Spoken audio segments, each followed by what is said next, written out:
God. Hey, first quarter in KraigFacts.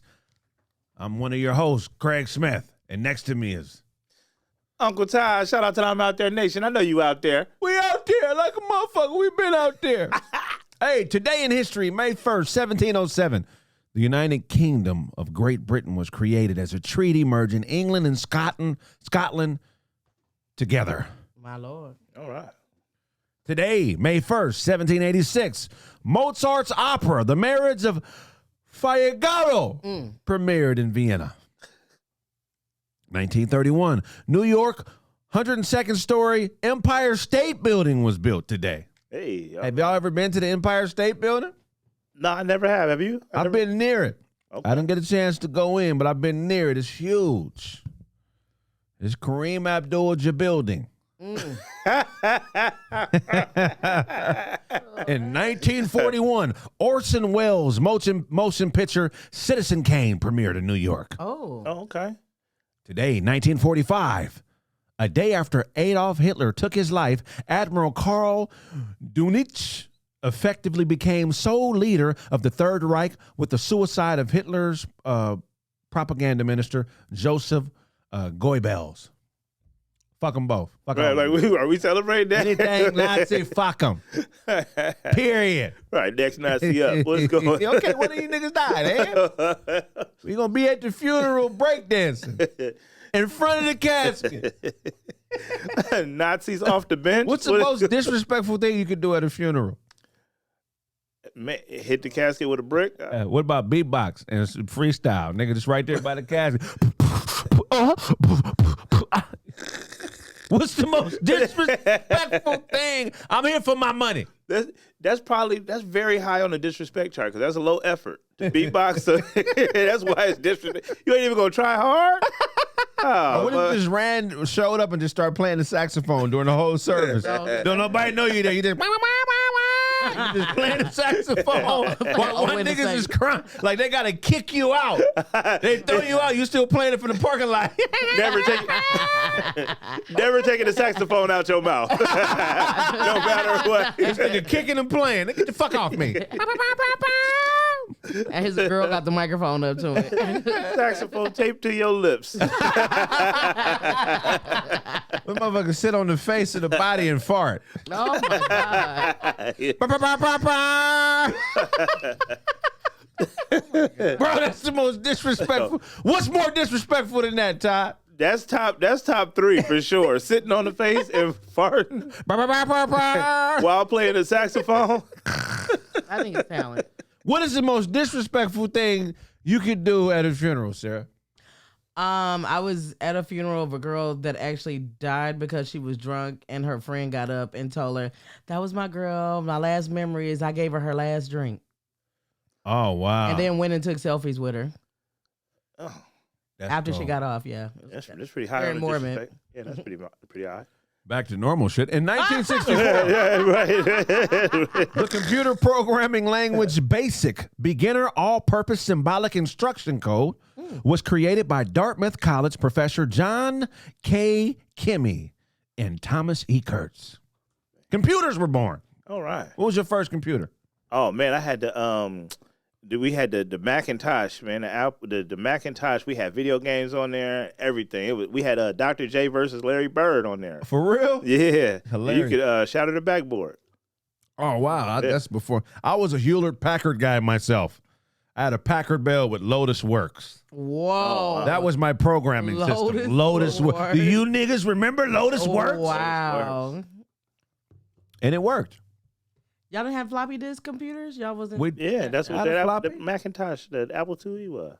I had one for sure. I had number bunches with my jam down. In 1967, Elvis married Priscilla Beaulieu. Whoa. Okay. Beaulieu.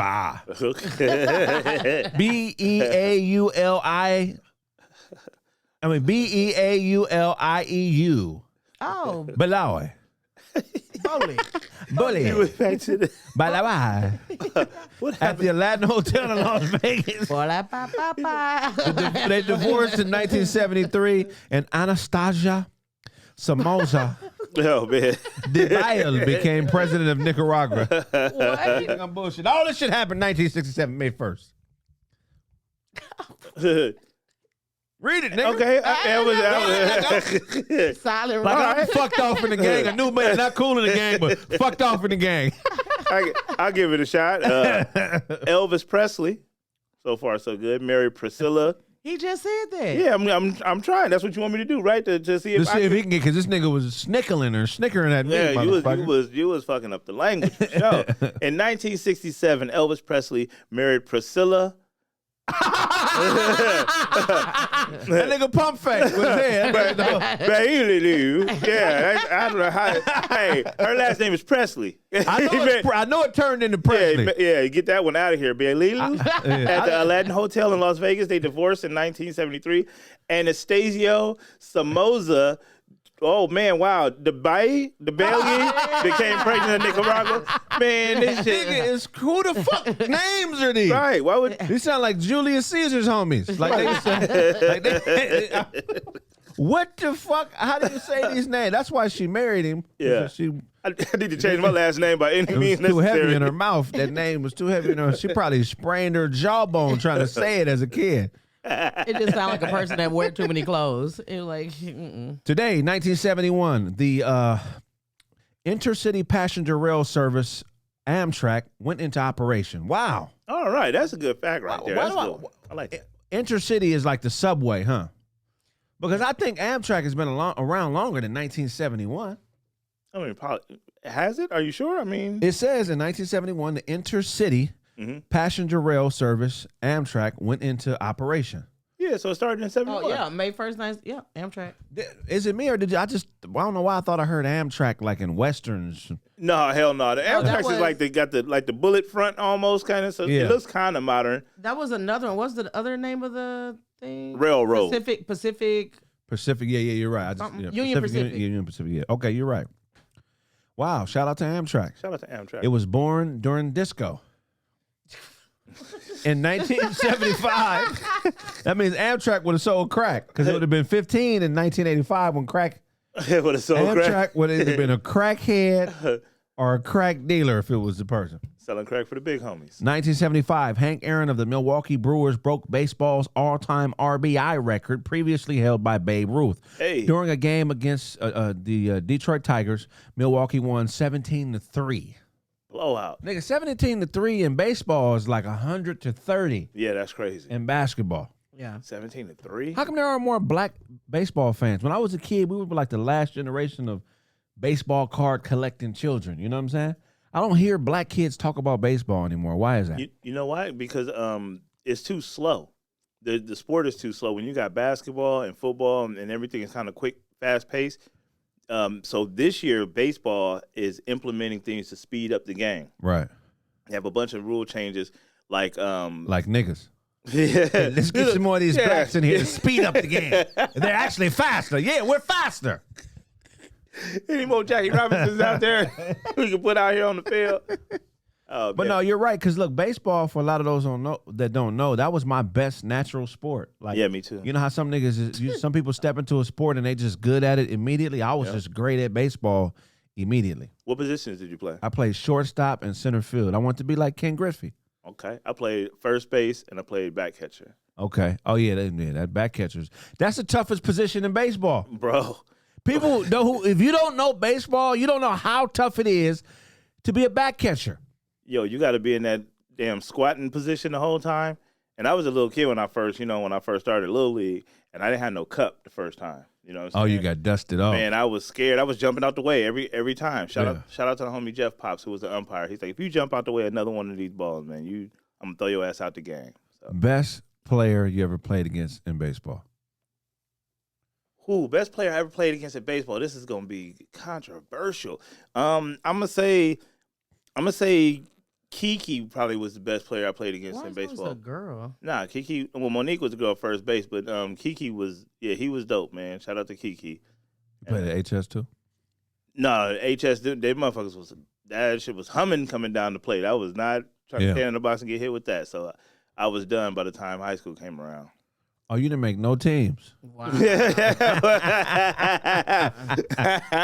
played intramural sports. Yeah, like a You motherfucker. didn't try out for no high school team? I did try out. I tried out for basketball. I made first cut. Uh-huh. You know what I'm saying? Wow. Then they started putting structure to the shit. Like, oh, wait a minute. I'm just trying to be out here hooping. I don't know how to do all this extra shit. So cut me on the second day. I ran track. I was on the track team. Nigga. And then What event? the long jump and the high jump. Those are the good events. All that running, I was coming in last in that. But the high jump and the long jump, 4th place, baby. Oh, okay. Wow, you didn't even medal? Yeah, no, Never would have guessed. out there. Did you know today, May 1st, 1982, the World's Fair in Knoxville, Tennessee was opened by President Ronald Reagan? All right.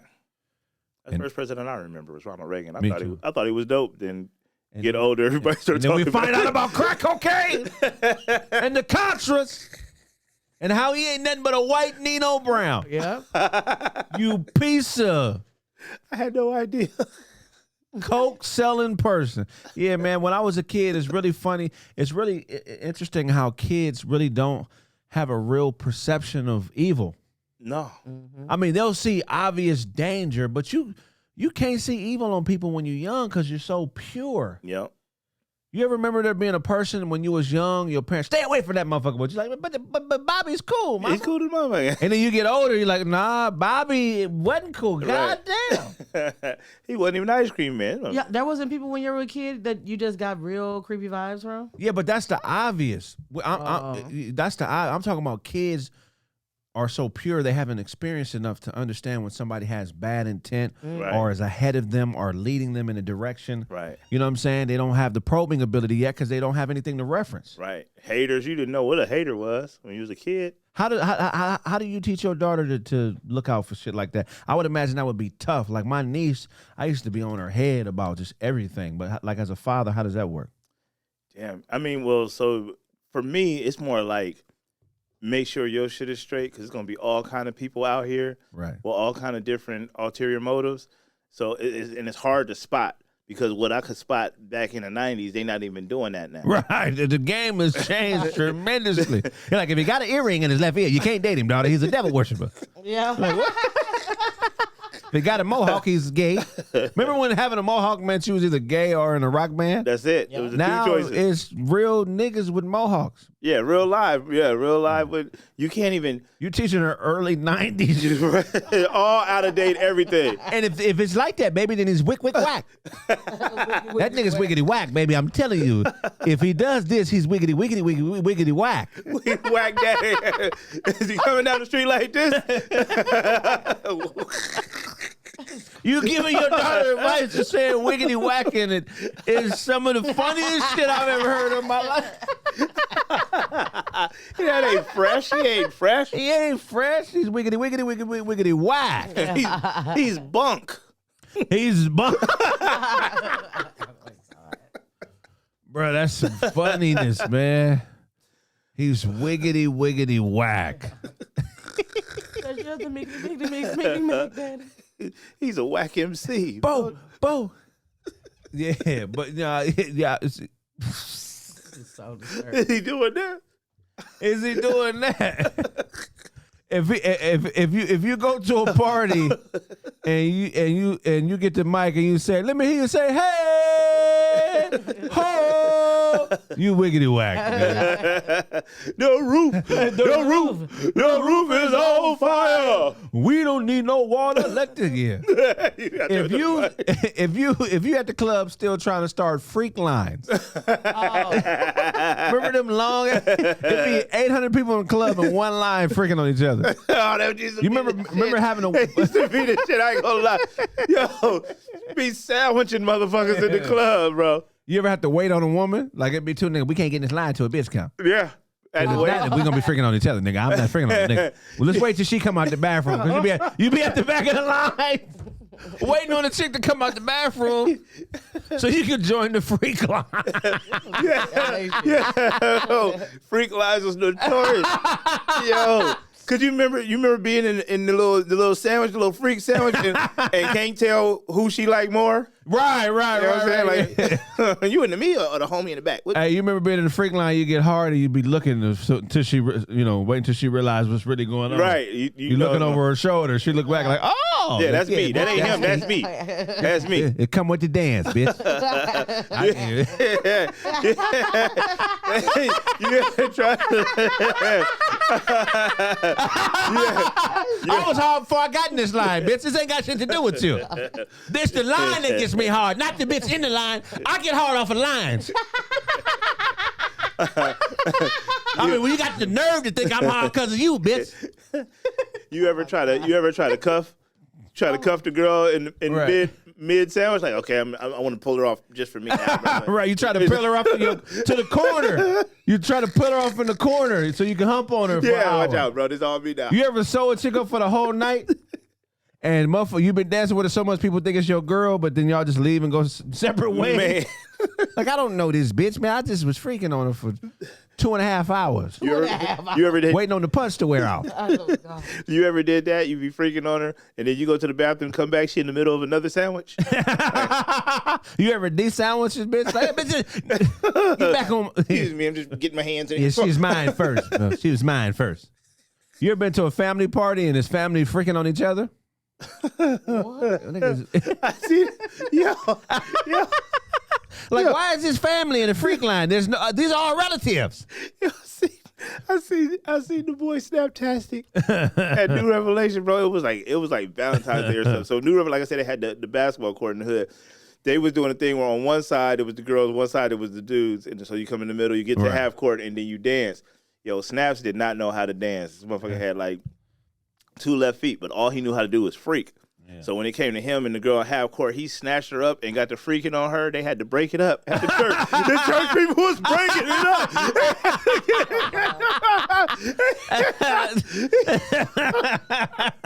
Snap was freaking a bitch. Half court. And he was getting in there. They had to break it up.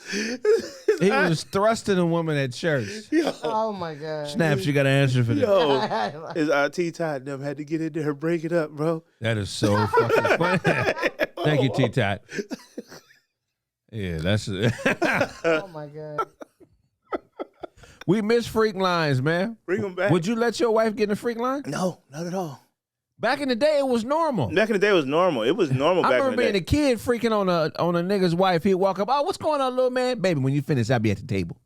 Yeah, he ready to get it cracking. You know what I'm saying? Yeah, he ready to turn it into the real thing. I don't give a fuck. He's 9. Bitch, his dick is on your ass. Oh my God. He's 9, but it's like, that ain't 9-year-old activity. Look how the little motherfucker looking at you. Look back. The little nigga there just staring at the old. Can we do that again? Hey, man, God is speaking to me. But anyway, enough about freak lines. Today, or this weekend, was the NFL draft. Yeah. What you got for us, Todd, on NFL? Yo, shout out to the NFL draft. And the number 1 overall pick, Bryce Young out of Alabama, out of Pasadena. He went to the Panthers. That's right. The Panthers are back in my life. Hey. I'm a fan of the Panthers. Now, I'm back a fan of the Panthers. We drafted a black quarterback, and he's from Pasadena. What more could you ask for? Dope. Now, the other story that was going on in the NFL draft that was pretty big opening day was Will Levis. Now, Will Levis was supposed to be first round quality quarterback. He was there, Kansas City. He had his moms, he had the women with him. He was there, he was ready. Right. And his name did not get called. Wow. He sat there that whole time. Wow. Yeah. That's embarrassing. That was super embarrassing. Very awkward. Very awkward. He eventually got drafted in the, I want to say 5th round to the Tennessee Titans, but that first night with the suit on and the expectations, because everybody there, if you've seen the draft, they had the suit jacket, they open it up, They go take the picture, all of that. He's already done that, stood in line and did that, and did not get drafted. That's very interesting. Because before they get there, they go through the gambit as far as like meeting with people, talking to teams, agents telling them who's likely going to pick them. So they're there because you can't just get into the draft if you're a college player. You feel what I'm saying? You got to be invited. Right. They vet you. So somebody told him you need to be here today. Yeah, and he was on camera. So somebody set up them cameras to be pointing at him while he was sitting there. Somebody told him this is where you're supposed to be, and he didn't get drafted. I wonder how many players are actually there that don't get drafted. I think it's more than you know. I think it happens a lot that you go out there that first day. There's been a couple folks been out there that first day, and it's like, sorry, not today, man. It's time to pack it up and go home and watch from the house. Man. Would you rather be at the house or would you rather be at the event, draft day? Okay, here's the thing. It depends on where I'm going in the draft. If I'm a lottery guy and I'm going to be on TV for sure, yeah, I'll be there. Okay. But if I'm a second round dude, I'm at the house with my people. Yeah, if you're a second round, you at the house with your people any fucking way. Because we not doing second round setups up in this motherfucker. Even if I'm past like pick 10, I still probably be at the house. At past pick 10, you're at the house? What 1 through 7 takes all the shine. 1 through 12 take all the shine. Yeah, no. They got a whole day. They sitting there, Mel Kiper Jr., Todd McShay, all of them is there for the whole first 32 picks.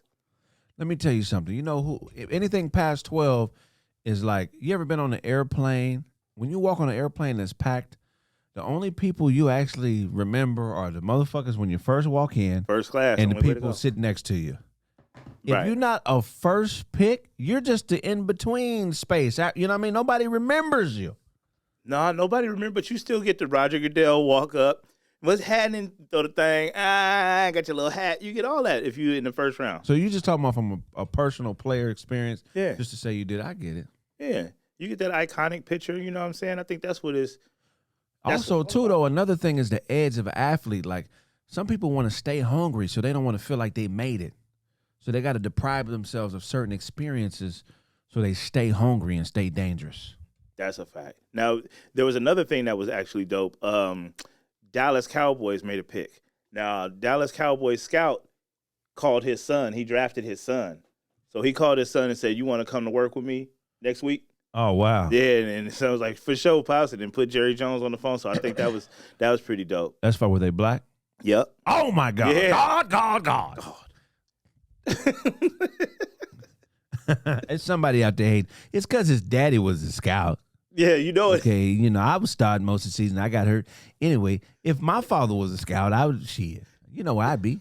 Yo, if you had a Will Levis situation or someone else where you thought you were going to get drafted that day and you got your girl there with you and you don't get drafted, are you like kind of like hooking her under the elbow a little bit, like, you stay with me now?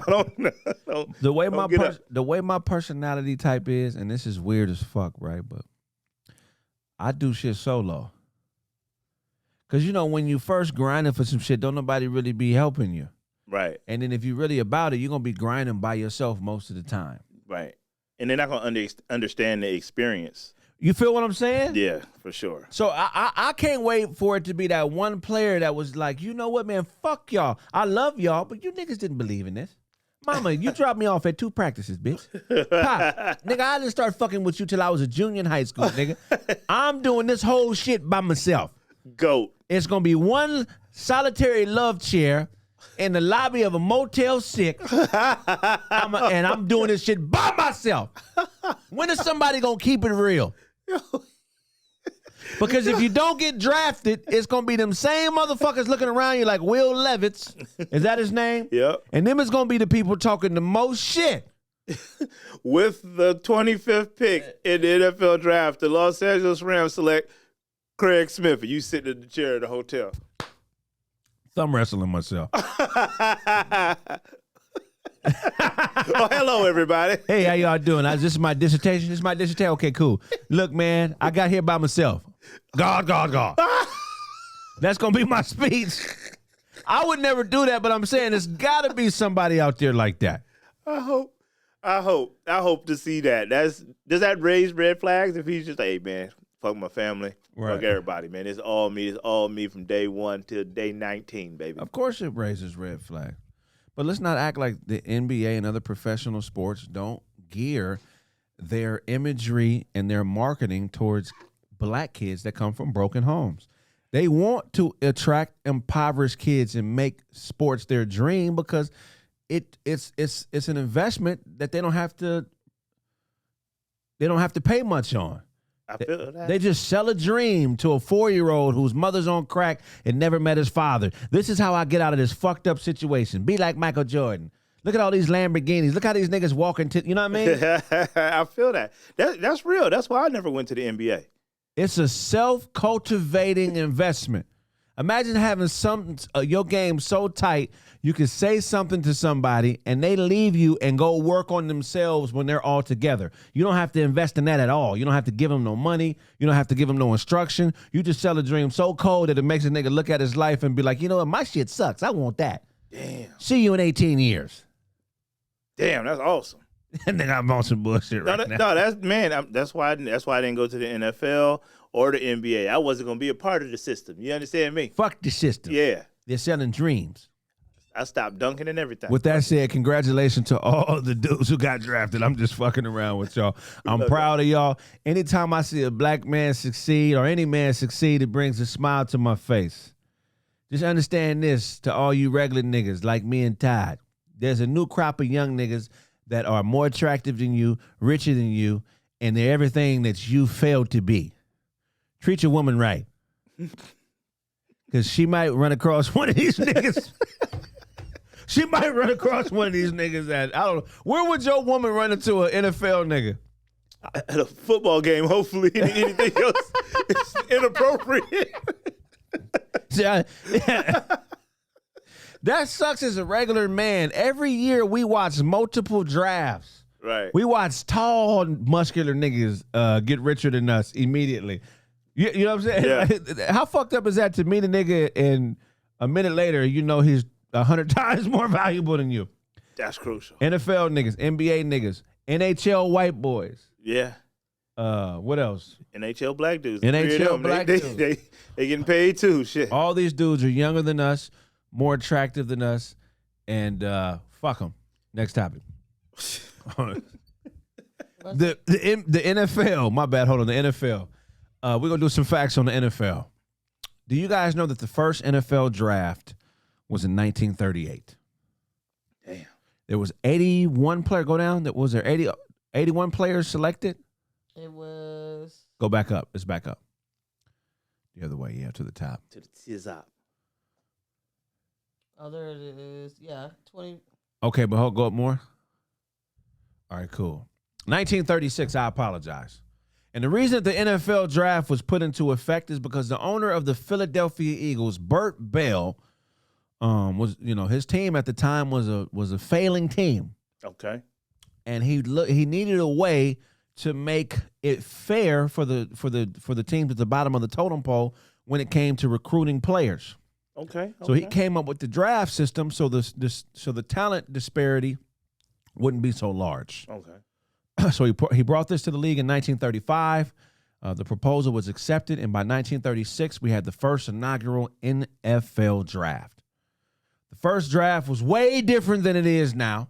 How different? There was no fans, and it was in the lobby of a Ritz-Carlton hotel. Okay. In the lobby. There was 90 players in the first draft.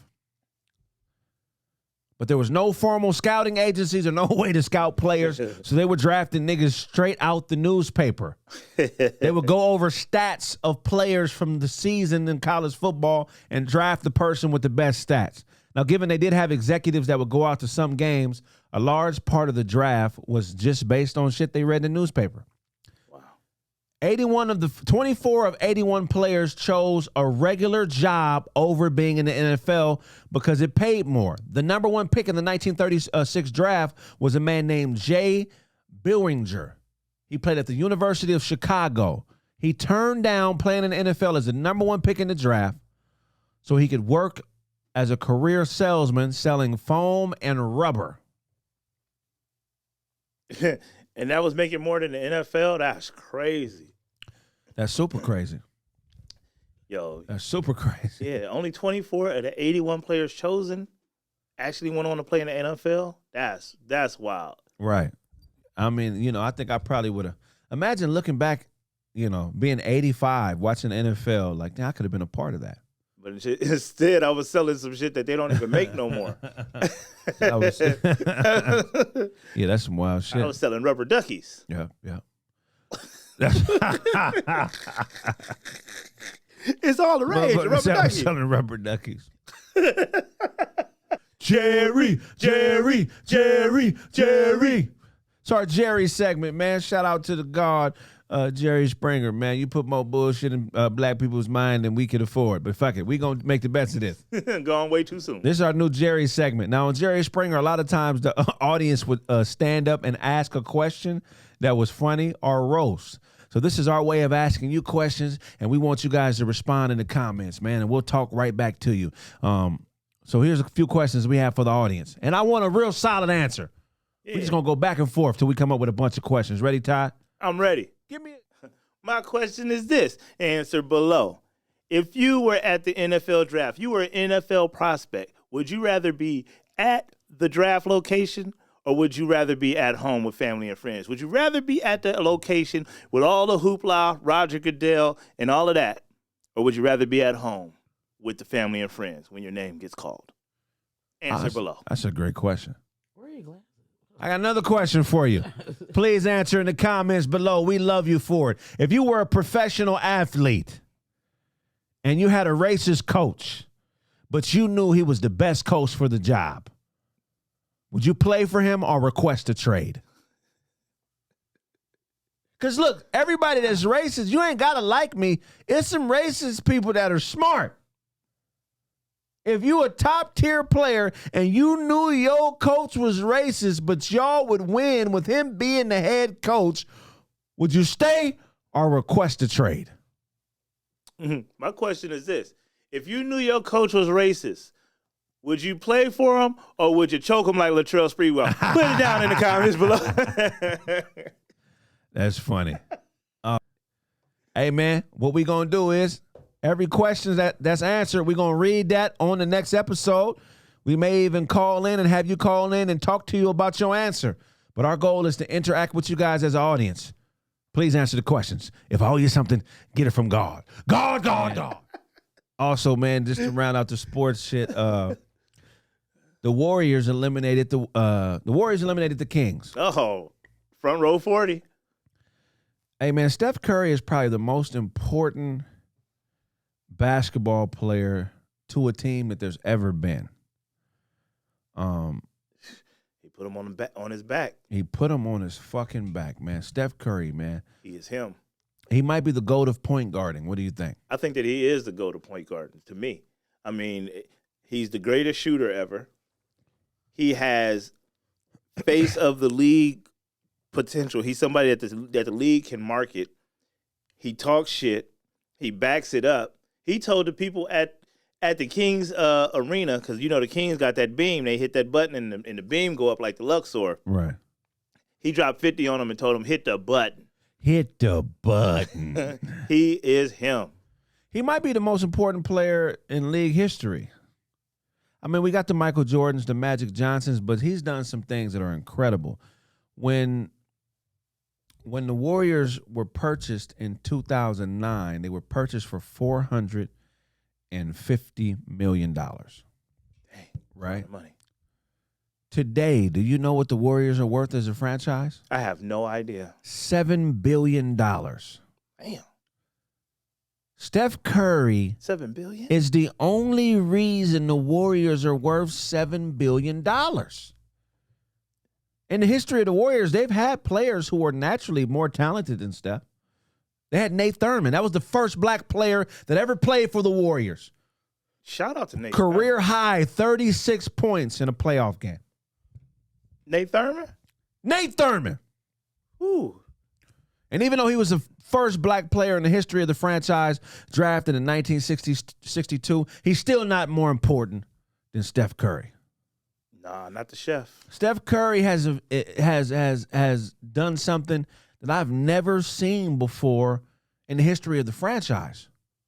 He may be one of the only players that is as valuable or more valuable than the franchise is. Absolutely. If the Warriors are worth $7 billion, Steph should be worth $7 billion. Yeah, I don't see why not. I mean, Steph. Here's the thing. He makes either other people around him famous. You know his wife's name, right? Right. What's Michael Jordan's wife's name? See? Nigga, Wanda is his mom. Wanda. That's his wife? Juanita is his first. Juanita is his mama. Oh, Juanita is his first wife. But yeah, I'm with Todd. That's what I'm saying. Like, yeah, what's Aisha the Curry. bitch's name? Yeah, see? That's what I'm saying. But we know Aisha Curry. We follow her on Instagram. You know what I'm saying? Like, but that's how marketable he is. We want to know what his wife is doing. But I've never seen a player. I made a comment a couple weeks ago about how gambling or sports. I feel like sports exist for gambling, and I feel like that the reason that the Warriors are worth so much is because in the world of gambling, the winner gets you the more consistent odds to win money. So I feel like that's calculated into the value of a team is what it does in the realm of in the market of betting. Right. Because you get more sure bets, which equals more finance. You feel what I'm saying? Absolutely. For an entire industry. But there's other things that Steph Curry's presence has affected that makes him the GOAT. Do you know the Warriors made a league financial they set a record in the history of the league for having $150 million from arena sponsorships for 1 year? Damn. That's just in arena sponsorships, the names on the floors, when you go into the arena, the names over, you know what I'm saying? Right. He got $150 million as an NBA record, and that's all because of the presence of the chef. The chef. Do you know that the Warriors set a record for premium seating, box seats, tickets to games? They generated $250 million from ticket sales. That's for home games. That's fire. This nigga disagreeing with me. That is fire. That's not fire. 250. But this is why it's fire, because they made $150 million on arena sponsors and $250 million on seating. Bro, that's this last year. They bought the team for $450 in 2019. So they made $400 million of the $450 they initially invested just off niggas buying tickets to game and sponsorships for inside the arena. I disagree, Craig. Why is that? Man, because I agreed last time and you got attitude. Fuck you, Todd. Steph Curry makes me look at the type of friend I am. And I say, I need to improve. I need to learn more so I can help my homies like they help me. I need more gifts, more talents that are equal to the chef's shooting ability, because since he's gotten there, it's been nothing but a financial blessing for everybody around him. Teammates, arena, city, everything. This nigga should have his own holiday in Oakland, bro. Bro, Draymond Green is not a $100 million player without Steph Curry. No, that's a fact. That's a fact. I think Draymond anywhere else in the NBA could be coming off the bench. Bro, Wiggins is a bust without Steph Curry. Because he was a bust without Steph Curry before he got there. That's I don't think Klay has the career he had without Steph. Klay has taken more open shots in the history of the league. I mean, he's taken more open shots than any other two guard, probably other than John Paxton or whoever played along. You know what I mean? No, what? That's Jordan was a two guard. He's taken more open shots than any two guard in the history of the league. That's because of Steph. And even what you were saying about betting, it made me think that he's a sure bet, whether you're betting with him or against him. Right. Because he's small enough for you to be like, man, somebody can beat him. Right. But he's good enough for you to be like, you know what, I want to roll with him because he's not going to miss that shot. Yeah. Yeah, I think we're underestimating this man's greatness. From 2009 to 2023, the Warriors have went from $450 million to $7 billion. Do you remember how bad the Warriors used to be? Garbaggio. They used to be. They was bad before Baron Davis got there with the Believe team. They had to believe, like, we believe. That was their slogan. Right. We believe something may happen. Right. Then after he left with the Monte Ellis era and all that bad. Then Steph comes in and these people, they are champions, best record in the NBA, pulling Kevin Durant, making a motherfucker like Kevin Durant. The star of a team that they going up against. Man, I need to play with these brothers. Man, that's all Steph Curry. He's changed the game. Look, I mean, he's not the most talented warrior ever. There's been warriors that have more talent, but they're not as good. You know, Will Chamberlain scored 100 points as a Philadelphia Warrior. That's true. 100 points is a lot. He scored 100 points in one game, and the team was still worth the same amount of money the following day. Does your center still start after somebody scored 100 points on him? No. It would take him. It would take a whole season for me to realize, oh, this motherfucker just better than anybody on the planet. I would never give somebody that much credit in my initial meeting them and seeing them play. Right. Because your ego always comes into play. When a motherfucker's as good as Will Chamberlain, like, man, I played a lot of basketball, nigga, okay? I played everywhere. Royal Oak Park, Pasadena High School, El Manis, Pomona's, Philadelphia. I used to live in New York when I was a kid. My dad was in the military. I played all these places, and there's no way there's a nigga that exists that can score 100 on me. Not on me. So I know it's not a nigga that's be scoring 100 on you. What you saying? You ain't no man? Nigga, if it takes you to the end of the season to figure out that he's just better than everybody, how many times are you going to pick up that phone and be, hey, man, you want to come back to the team? I'm sorry I cut you. I thought that you was just trying. Right. That's hilarious. But no, yeah, I would, Will was just on a different level. Completely different level. Yeah, he was. He couldn't shoot like Steph. Nah, he couldn't shoot like him at all. But Steph's shooting transcends the position. It's not just the best shooting point guard. He's the best shooter in the history of the game. Your Reggie Millers, your Ray Allens, all of that. Yeah. Drazen Petrovic. I agree. You know, a guy who needs more credit for Steph Curry's success is Mark Jackson. Absolutely. He was the perfect coach for a young black point guard. Imparted some crazy jewels on him. The man needs more respect. Yes. There's no way that he should have been fired from that job in 2012 because of the word of a stripper. Look, all these niggas got side women, man. They rich.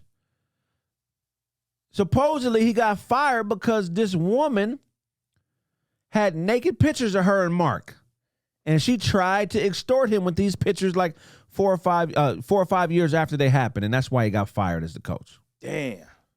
He was, man, that's crazy. He needs a team. There's no reason why Mark Jackson shouldn't be coaching in the NBA. You see what he did with Steph Curry. Right. Because he was a young black point guard making it happen back in the day, Mark Jackson can relate. Mark Jackson should be able to say, hey, man, Steve Kerr, you wasn't as good as me, bro. Right.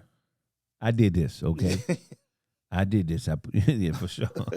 Look at our stats against each other. Who would you rather play for? Yeah, he needs more credit. And another player that needs more credit is Latrell Sprewell. The landlord. Look, he showed you guys what it could have been. Latrell Sprewell was the player that made you realize in Oakland that we could possibly be something. Right. Because if y'all would have got Steph before Latrell, y'all wouldn't have known what to do with Latrell. When Steph got hurt 3 seasons in, or with Steph, if he would have got hurt 2 seasons in with no Latrell, y'all would have traded him. He would have been you know who they would have traded him to the Utah Jazz. Yeah, he would have. And then they would have ran him out the league in Utah.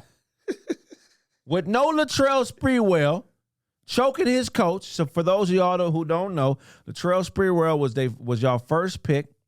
92, played from 92 to 98. His time with the team couldn't have ended in a more terrible way. Though it did. He basically, I'm talking like, the fuck is that nigga name? I can't think. I'm talking like Jesse Jackson right now. Though there was nothing there that you could see. He was suspended in 98 for choking his coach, PJ Carlissimo. Without a failure of a player like Latrell Sprewell, you wouldn't have known how to treat a star like Steph Curry. What could transpire? You know how bad your team got to be if you got to choke the coach? For you to choke the coach. Like, motherfucker, call a different play. Oh, you okay. We down by 40, motherfucker. Call something That's up. funny as fuck, yeah. PJ Carlissimo was a cold dude. Right. He was a yeller and a disrespecter. That's why he got choked. But anyway, he got choked. Steph Curry isn't appreciated enough. I tried to give you as much props as I could in one show without sounding like a sucker. But my dude, you are the greatest point guard that has ever played basketball now. Yes, It's indeed. unquestionable. 50 points in a game, 7. Yeah. What is he, 14 years into his career? Out there cracking. My guy, what you learn from Steph Curry is that if you work hard, you can do the most without the most talent. Oh, I wanted to ask you something. Since you're a former basketball player, how do you feel about the Dylan Brooks situation? Specifically what part? Specifically, him saying LeBron's too old. I poked the bear. I ain't scared of him until he drops 40. Till somebody gives me 40, And he dropped 40. I don't respect him. Oh, no, he dropped 22. No. They put the Memphis Grizzlies out and won by 40. LeBron Yeah. gave him that 40. He did. Hey, shout out to LeBron. Here's my thing as a hooper. Sometimes I played against players, especially when I got older, 18 and over, who were better than me, and I would talk shit. You know what I'm saying? But the thing is this, like, if it's a nigga on your team and you got to be able to counter what LeBron is bringing to the table to talk shit. Right. So if I'm guarding a player and he's way faster than me, and I know it's tough for me to stay in front of him, I'm not going to talk the same shit I would if I had a player on my team that was as fast as him that could guard him. Right. Do you understand what I'm saying? Right. Shit talking works when you can get the person with the higher level of talent to come down to your level. Your level, yep. Or you have something to counteract what he's capable of. Right. You feel what I'm saying? Right. And Dylan Brooks, you ain't bringing enough to the table. There's no counter. He's 40, but he's still the best player on the court when you guys play. So you a nigga that think you getting a victory because he averages 28 and you held him to 25. But where's the 30 we need from you to win by 5? You don't have it. Shut up. Shut up. I don't know why I got loud for that. You should have got loud though, because he didn't even show up to the press. You didn't to the press show up to the press conference. You're a coward. Straight coward, Dylan Brooks. And you know who should have got choked out was you, not PJ Carlissimo, Latrell Sprewell. I got $100 if you find Dylan Brooks and you choke him on camera, because I know them Sprewell wheels ain't selling like they used to. Oh my God. And I know you probably need the money because the wheels don't keep spinning when the car stops like it used to. Remember when every rapper would say the car stopped and the wheels keep spinning? Sprewell spinning. Well, they ain't spinning no more, nigga. They ain't spinning. If the Memphis Grizzlies, you see on the news, the Memphis Grizzlies make a free agent signing Latrell Sprewell, you know some shit going down. Yeah, he coming back. Just a joke. Then they gonna get a glove deal. Say this motherfucker got a spike glove deal, man. He gonna get a chokeout glove deal with Bluetooth speakers. And they play Rocky theme music while you choking. Y'all got a new series dropping. SOS. Stand up on the spot. It's the only freestyle comedy hour done with the participation and questions of audience members. Please purchase your pre-sale tickets and get access to those specials. If I owe you something, get it from God. God. It's on the spot. Yeah, there. Specials on the spot. Man, shout out to the Golden State Warriors and Front Row 40 out there for winning that series. Man, Steph Curry dropped 50. He dropped 50 of them things on De'Aaron Fox. Yeah, everybody told De'Aaron Fox, he up and coming. He out there. Steph Curry said, yo, I'm putting 50 out here on your head because I'm the best point guard to ever play the game. Better than Isaiah Thomas. Can shoot better than Magic Johnson. He can. That was wild. He got way more handles than Isaiah. Now, can we be honest about the Isaiah Thomas handles? Everybody be ranting and raving about them 1980s handles. He went to the ground. He's still dribbling on his knees, and then he stand back up. No razzle dazzle, regular chest pass. Man, get that out of here, man. Steph got handles for real. That 80s shit. That shit. Oh, I remember being at the Magic Johnson Midsummer Magics. You know what I'm saying? You went to that shit? Hell yeah.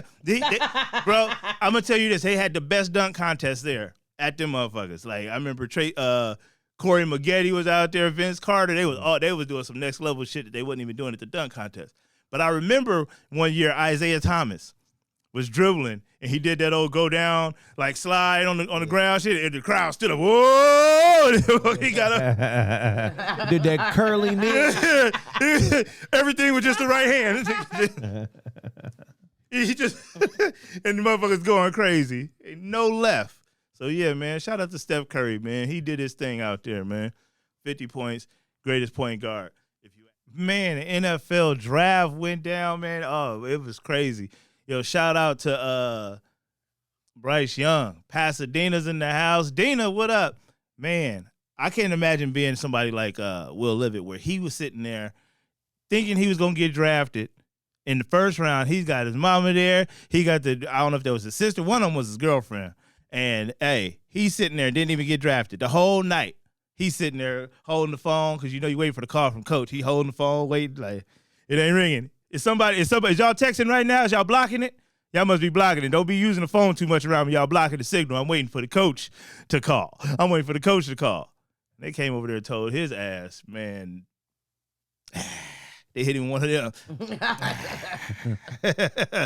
We finna start cleaning up around here, bro. You know. The motherfucking security came over there to him like, what y'all finna do, man? Hey, getting kind of sleepy, man. Finna go head on to the bed, bro. You wanna leave? Man, that's crazy. But the draft, I would want to be there. I would definitely want to be in the building when they call my name. I want to stand up like, yeah, you know what I'm saying? Give me my hat. I want to do the shirt open with the bling chain popping. They probably don't even call it bling no more. But hey, I'm out there with the shirt popping. I don't want to be at the house with you going to the Rams. You going to the Rams, girl. You out there. Nah. I want to be out there with the rest of the people that's on TV. For real. You know what I'm saying? I always want to be at an NFL draft party, though. Like when somebody's about to get drafted and be not even related to the person, just somebody just kind of there. And then when he get drafted, be the first one to greet him. Well, we did it, baby. You know what I'm saying? We out there. Oh, we on. Like, who is this? What position would you have got drafted at in the NFL? In the NFL, hopefully kicker. Because I do not want them big motherfuckers tackling me. That shit is all for the game, see you catch the ball. No, I don't want no parts of that. Just let me kick the rock. That's what I should have did in high school. I should have just been a kicker. You know what I'm saying? I could have made that. Because you don't gotta, I thought that I had to go to like a UCLA or something like that, a big college. I could have went to Middle Tennessee State. Kicking, you know what I'm saying? Get my little, he can get the ball 25 yards down the field. We're at Division II college. We ain't really kicking like that. Man, every nigga think they can fight, man. Every man got like something that make them shadow box. Just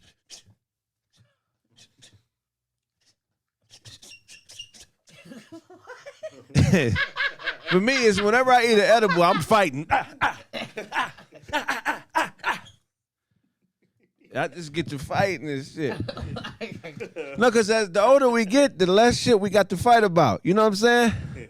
So we just try to keep that fight in us as old men. Right? But niggas don't never really block. You know? Niggas be just punching with their chin out. You got to duck and bob and weave and move.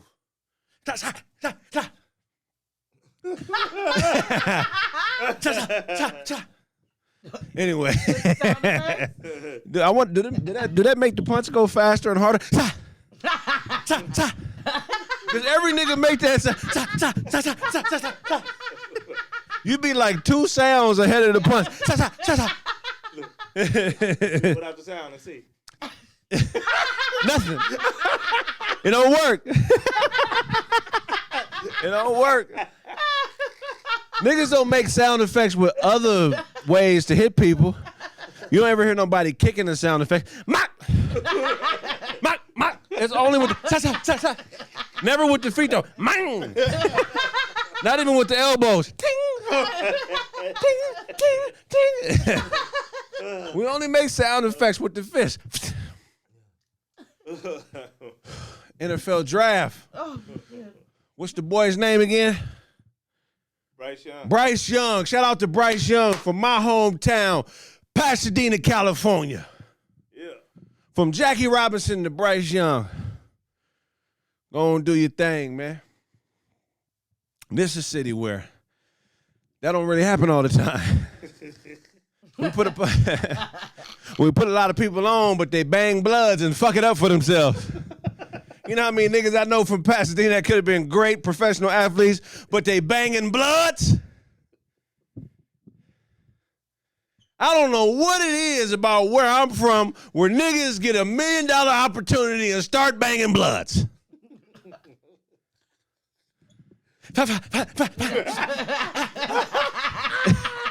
That's a fight you ain't got to fight, nigga.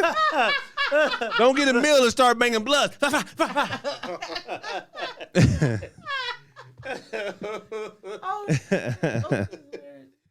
Golden State Warriors. Look, Steph Curry is the most important athlete to a franchise in the history of ball. I said it. Right now, the Chicago Bulls are worth $3 billion. Right now, Steph Curry what's Michael Jordan play for the Bulls? I think the Lakers are worth $4 billion or $5 billion. But the Golden State Warriors are worth $7 billion. Why is that impressive? Because either the year or year before Steph Curry got drafted, the Golden State Warriors, that little act out shit got me tired. Fuck y'all, nigga, I'm tired. That nigga winded in the motherfucker. The Golden State Warriors, when Steph Curry got drafted, was worth $450 million. Now they're worth $7 billion. Wow. That upgrade is amazing. I feel like if the team is worth that, Steph should be worth that. There should be an insurance an athlete can put on themselves where they can calculate what their play does to the value of teams. And they should be able to collect some sort of revenue from that. You know what I'm saying? Yeah. Nigga, the Warriors, their best player before him, okay, I'll give Wilt Chamberlain, take him out. Nate Thurman, you niggas don't even know who he is. But besides Wilt Chamberlain and Nate Thurman, you have Latrell Sprewell. Your best player in franchise history choked this coach out. I'm pretty sure that's an event that took away from the value of the franchise. I'm pretty sure they went from being worth $300 million to $298 million at least, with players choking their coaches. How you gonna organize a team with niggas scared to coach the players? Niggas showing up to practice. What you say, coach? Nah, I didn't hear you, nigga. That's a fight you ain't gotta fight. I bet you Latrell was banging bloods. He might be from Pasadena. What's up, y'all? God. Make sure you pick up that Chill Withers Cluster B project. Pre-orders on sale May 5th. Look, man, also comment down low. What comedian entertainer do y'all want to see on the show fucking with the crew? If I owe you something, get it from God. God.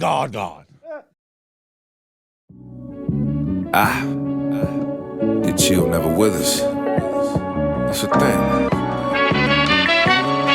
promise you. It's niggas all around me. A few of them lifeguards that probably wanna drown me, but watch me swim. I bet on misses. Not that I gamble on shambles, but we know bitches. Yeah, we know bitches. She be with me, him and her, and drug dealers selling that funny white. You know that real Bill Burr. Foil me with loyalty, still kill purr. Get your bell rung, you held on to Fleetfield fur. I don't know who loves me, I just know who shoves me, and who won't plug me, cause it'll be too lovely. And evil's first. I'm at a bar as my avatar, cause even in the metaverse, I'm still a star. I'm digital cool, I'm into the move. Bought some property on open sea, passwords don't need a key. Bloggers become hackers, decentralizing factor. My money got my face on NFT. I'm digital cool. Siege monstrosities.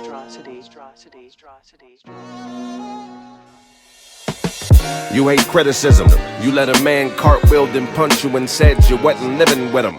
They show out around you, won't do a thing about it. Thugging and harmonizing, watch them sing about it. You have a white mind. You think blacks are lazy and mixing Kool-Aid with they white wine.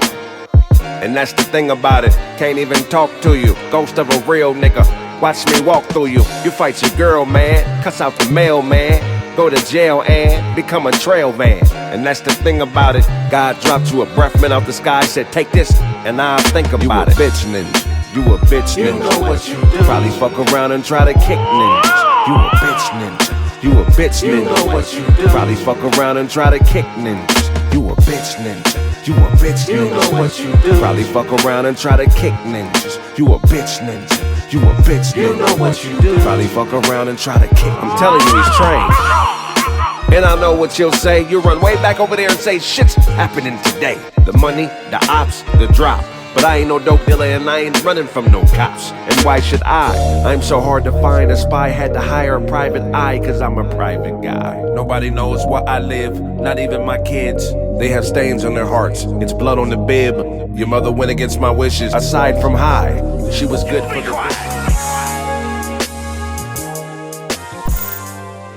What's going on, everybody? This is your player partner and fellow Craig Factor Dwayne, aka Dad Media. Man, this nigga look like a dusty Cadbury egg. You roundhead bitch. Nigga, you look like an Amish Rick Ross. Nigga, you push your horse and buggy, you fat fuck. Look, I got a special offer for you guys today, exclusively for my Craig Factors. Go over to my website, www.dadmediadesign.com. Again, that website's gonna be www.dadmediadesign.com, where you can get all your exclusive videography, photography, and graphic design services. All you have to do is go to my website, click on the booking tab, and I can have your services as quickly to you as one business day. So come on over to the site where we'll get you right, and hopefully I'll be seeing you soon. Peace. Guess what? I have a network. It's called The Comedy Press. It's where comedians give their take on the world while doing stand-up. We also have a bunch of different podcasts on the network. All you have to do is download the Caffeine app and subscribe to The Comedy Press. Just click that link below. God, God, God. God, God, God. Man, when the last time you been to a rap concert? Damn, last time I've been to a rap concert, that was... Fuck that. What's the first you ever been to? The first one I ever been to was MC Hammer, MC Hammer, Boys II Men, and... All together? Yeah. There was, so, who opened for who? Oh, Boys II Men was opening for MC Hammer. Once MC Hammer hit the stage, it was nothing left, baby. Oh, so you went to a Hammer. Please, Hammer, don't hurt him. You had on Hammer pants? Wow. Yeah, I did. You had to. It's the only way to go.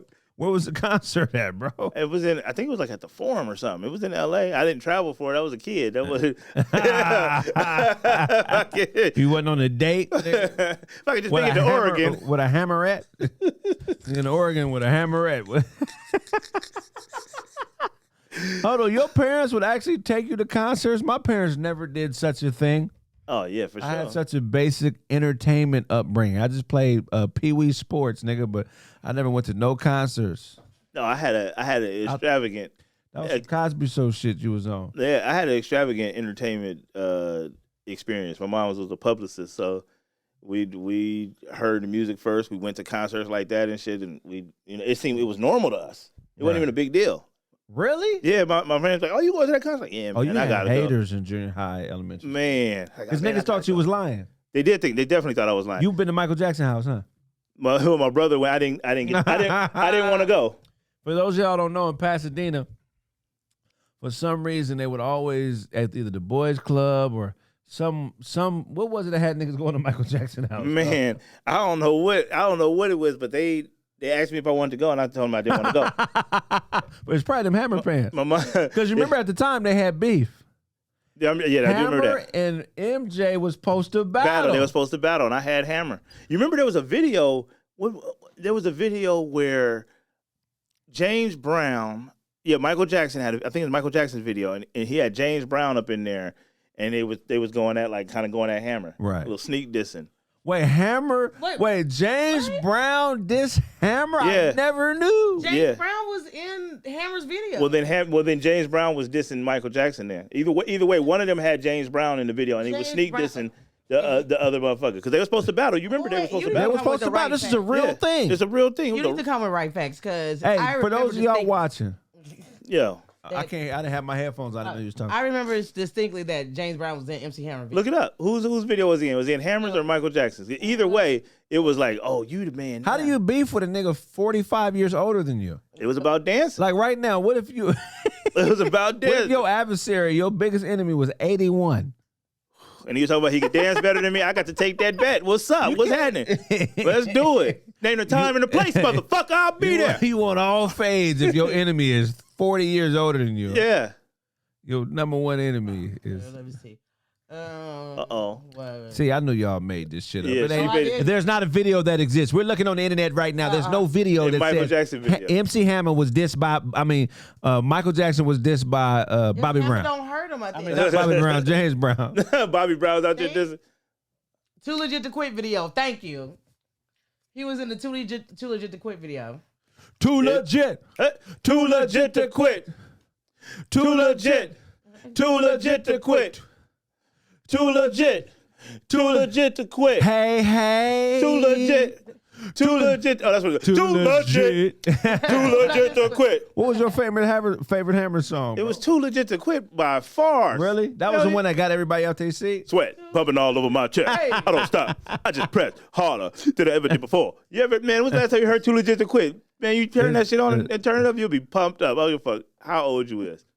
Hammer was definitely something that it will never be done again. Never. It's never, There'll ever. never be a gangster dancer. Right. You understand? There'll Right. never be that again. That's a Michael Jackson video villain nigga. Like it's like only in Michael Jackson videos does the toughest nigga have the best dance move. What happened to that era, man, of the toughest nigga being the best dancer? Do you remember in the early 90s, you could get a bitch off of dancing and fighting? You definitely could. You didn't even have to fight. You could just dance. Yeah, dancing was the fight. Matter of fact, Michael Jackson wanted to smoke with a lot of people. You remember he almost caught the fade with Wesley Snipes What? Over what? in the Bad video. Y'all don't remember that? You ain't bad. You ain't nothing. Oh, You Wesley ain't was in nothing. that. Yeah. This motherfucker tried to take on Blade. This is pre-pubescence Blade. This is 7th grade Blade. Michael Remember, now for the cameos, Michael Jackson had the best cameos in all his videos. Remember the time was the all-time Magic cameo. Johnson. Johnson. Yeah. Do you remember Yeah, how we fell in love? We were young and innocent then.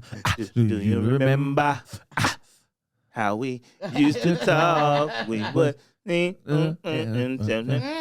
and dark. Do you remember I know. Back those in first the times that I heard and heard and died? Wow. In the back of my mind. Do you remember the time? When we fell in love. Do you- There'll never be another like that. There'll never be a nigga who nobody really knew the words to his shit, but knew the words to his shit, nigga. Fall off and fall back on.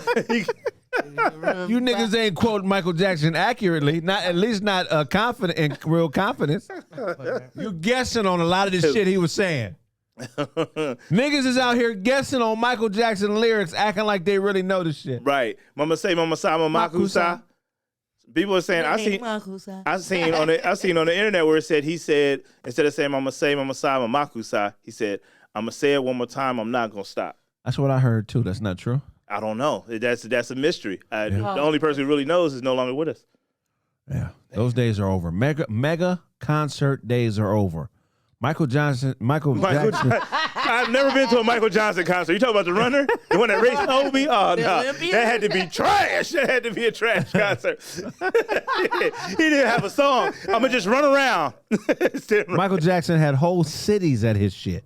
Yes. Dangerous cities, too. He was in Bucharest one time. Really? Well, yeah, when it was cracking. Where's that at? Transylvania? Where's Bucharest? Bucharest is somewhere by Saudi Arabia, I'm sure. Oh my. Bucharest is where Arabic niggas go to get sleep. Bucharest. Bucharest. That's where Buca Pone go to take a nap. Bucharest over here. Bucharest, nigga. Okay, I spelled that wrong. Bucharest is located in the southeast of Romania, Right. on the banks of the Batka River, less than 60 kilometers north of the Danube River. Yeah. Close to Saudi Arabia, like I said. That's crazy how Michael Jackson is now relegated to Google searches. Because this is fucking huge. There's never been any other nigga in Bucharest since. Right. I guarantee you, Shelly Sell has never done a show there. Spice One, It's going Bumpy down Knuckles, tonight. Freddie Fox, nigga, Heavy D. what's the 95 South? Never. The butterfly, that old. I mean, They've never Tootsie done. Roll. No other nigga has been to Bucharest. Not on stage for sure. Yeah. I bet you there's a background dancer that decided, I'm gonna hold back. I'm gonna stay here. I met a young lady. And there's a village. Yo. There's a village of Michael Jackson dancer descendants that was able to take that $100,000 they made for the Bucharest show, start their own village in Bucharest. Ain't nobody put nobody on like that, baby. And you know what I'm saying? Yeah, that's what's. I'm a hang back. Mike has done shows. Mike has done shows in Roman cities. Mike came out to try to get him on the bus. You gotta get on the bus, Lamont. I ain't going. I'm staying, Mike. Yeah, I'm gonna stay back here. They love me here, Mike. I'm gonna go and bring that hip hop shit to Bucharest. They love me here, Mike. It don't feel like this in the States, brother. I know I came here with you. I know my visa's gonna expire in a week. I know, nigga, but I think I'll be all right, man. I'm gonna stay back here, man. They treat black people better here in Bucharest, Mike.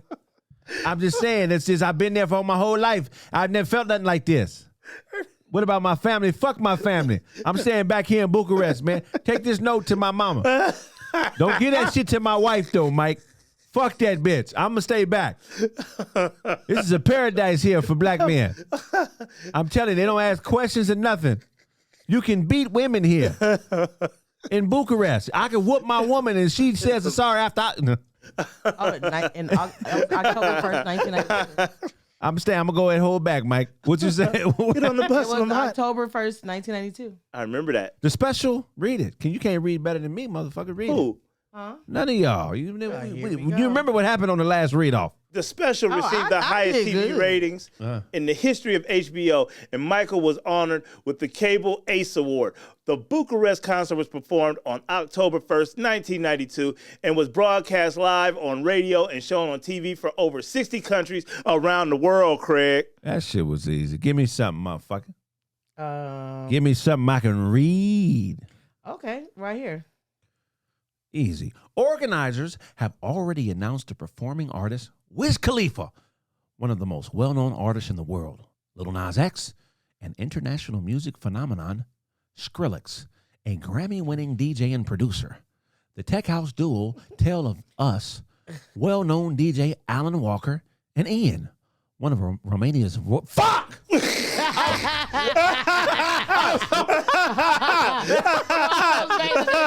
I was almost there, man. That monkey jumped on his back. Nigga, it was 2 words away, man. Sarah, your turn, motherfucker. Hey, can you imagine if you lived in Bucharest and you've been going to concerts since Mike been out? Oh, yeah. And Mike been rocking the house, he passed out and shit, and now Wiz Khalifa's coming? Oh, my Hey, man, God. this ain't the same. We go from Michael Jackson to Wiz Khalifa. Is this a fucking joke? Joke,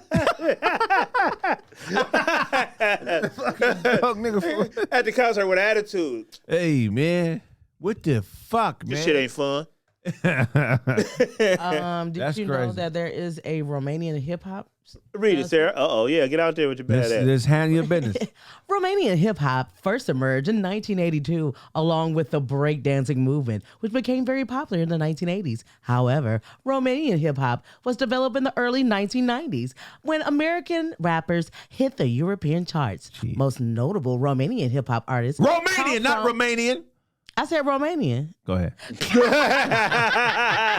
Hip hop artists come from Bucharest, Romania's capital and largest city, and most notable trap from Craiova and Bucharest. The Oh, the Jenna? genre. Wow. That's a nigga that don't rap no more, Right. DeGenna. DeGenna. What was the song again? DeGenna. DeGenna, man. DeGenna. Oh, you talking about Classic Man? Classic man. I look this way because I'm an old-fashioned man. Yeah. Classic man. That motherfucker was a classic man for 2 summers. That nigga had one. Yeah, that nigga. Yeah. And it's, I mean, it's definitely classic now. It's over with. That's how you make sure you're a classic man. I'm dropping one thing and I'm through. But he was on an episode of Insecure. M Secure. Oh man! Wow, talk about something never coming out. Slim Shady has a show. M Secure. Insecure. It's about the awkwardness of Eminem being around other black rappers. He always want That's to rap the all whole the show time. about M being secure. It's M. Shakur, Tupac cousin. M Shakur. Wouldn't that be crazy if Tupac and Eminem was related? Oh, that'd be fire. Would that kill Pac's credibility? No, that just means his papa was a Rolling Stone. What if they had the same daddy? That's what I'm saying. His daddy that went over there to Detroit, got with a white woman. Could Tupac have dated a white girl and still be the same motherfucker? He did. I'm talking about, well, we didn't know he was fucking Madonna back then, did we? I thought we did. I mean, I wasn't there. I wasn't, Damn, did he? I don't know. Could he have kept the same thing if he was seriously dating just a regular white woman? Right. This is Rebecca, and I'm in love. West Side. That's hilarious. West Side. Y'all still fucking with me on the West Side shit, right? Right? It says he broke up with her because she was white. Wait a That's minute what he now. told her? That's what, Come on, did Pac. Tupac dump Madonna because she was white? You can read that right there. Of course. It's on Tide. Did Tupac dump Madonna because she was white? The two dated in the mid 1990s. Now that shit behind it, that's crazy. You got to say it. Man. and hashtag 151. A letter. Yeah, no. What is that next to the one? Ampersand. No, semicolon? Oh, that colon was semi. I thought it was a full colon. All right, semicolon, dash. A letter written by Tupac Shakur during his time in prison explains that I don't know what the fuck is going on. There was no he. Oh, it isn't. It's the. I just left the T off. That the late legend dumped pop icon Madonna because she's white. This is crazy. Shakur and Madonna dated from 1993 to 1994, and the rapper's 3-page confessional note to the singer dated January. Wow. Now, he didn't know she was white when he first started dating her. Wait a minute. You're white? We got to talk. This was Jada Pinkett cousin. I And thought this was Marsha Pickett, nigga. What the fuck? come to find out, she's white. Keisha Morris. That's interesting. He didn't want to be with Tell her. me Shelly's dating a white guy now. She is. She's dating the dude from Boy Meets World and not the one that was the star. Go up. His cousin. Go back. I didn't see her. Huh? I want to see because it was a picture of her with the dude. Oh, I don't. Oh, no, this is. That's Tupac. No, it was a picture below that though. Oh, it was probably advertisement or something. Okay. Hey. But Chili is dating the guy from Boy Meets World. Wow. All Chili. right, Chili. Great job. God. I got a piss. Bucharest. Man, I remember the dance off beef between MC Hammer and Michael Jackson. Yo, they had a real who's the best dancer beef. And back in the 90s and shit, it was like, if it didn't happen, it just didn't happen. And you had to live with that. But I remember being like, man, Hammer gonna get this motherfucker. I was Team Hammer till Michael Jackson went to Bucharest. That Bucharest, that's when he started doing some new popping. I'm telling you, if you really Michael Jackson, been watching Michael Jackson, you knew when he hit that Bucharest concert, that motherfucker was doing that different shit. That's when he was really starting to pop lock and shit. He didn't doing that shit. You know when he incorporated that new shit? Oh, he doing something. I like it. Michael Jackson do the most bullshit shit, and motherfuckers go crazy off of it. He know how to make it look good. He know how to make this. Blasphemy. Now, imagine I was doing that like Michael Jackson. Motherfuckers being here going crazy. Oh, shit. Michael Jackson was in Bucharest. Probably the most dangerous concert. You thought the concert in Cincinnati was dangerous when motherfuckers was outside with guns. Bucharest. Michael Jackson probably moonwalk over a tripwire in that motherfucker. Michael, the whole stage is booby trapped. I wish I could dance like everybody wants to dance like Michael. Everybody, this motherfuckers in here. Craig would have gave up his basketball talents to dance like Michael Jackson. Fuck a jump shot. This motherfucker moonwalking down Summit. Have you seen him? Was this mountain? This motherfucker let me put a blinker on when he was moonwalking. That's crazy. I'm pretty much astounded at this next bit of news. I don't know how this nigga Wiz Khalifa was able to pull off a Michael Jackson-esque move. You know what I'm saying? Yeah. Wiz Khalifa's a great artist. I love him. But performing in Bucharest, and the last nigga there was what's his name? Michael Jackson. Michael Jackson. Why would you want to be the nigga to follow Michael Jackson? Wiz Khalifa following Michael Jackson? What the fuck is wrong with you, nigga? That's a job you don't take, man. Yeah. That's a job you don't take, man. That's like after Rick Fox and Vanessa Williams breaking up, that's like Rick dating Countess Vaughn next. Who is this big face bitch you bringing over here, Rick? Who is this? Nigga, you don't date Countess Vaughn after Vanessa Williams? You don't do, you know what I mean? That's weird, man. Oh, God. So I know they were at the concert just, who the fuck is this? Who is this man? Oh, shit. Claiming to be a star. I have never heard of such music.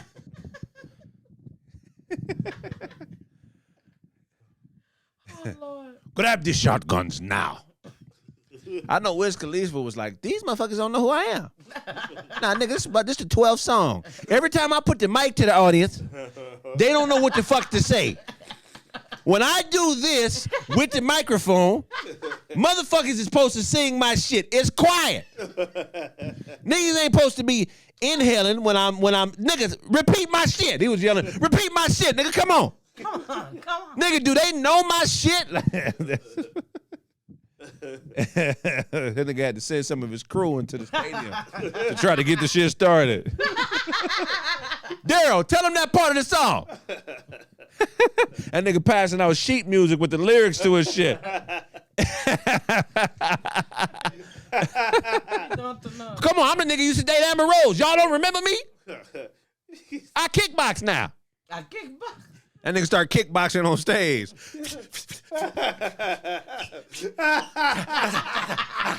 Bow, bow, fa, fa, fa. All right. What's going on, y'all? It's the Craig Smith. Look, I got a couple different podcasts. Y'all been saying, when do they start? Where do I watch them? Well, look, KraigFacts is every Tuesday and Thursday from 4 to 6, sometimes 7.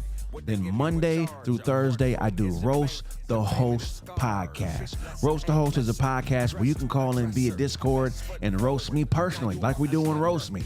All you got to do is download that Discord, click the link, and you'll be brought into the podcast live. And check me out on Caffeine, Monday through Thursday, Roast the Host Morning Show. Check me out on YouTube, KraigFacts, Tuesdays, 4 to 6.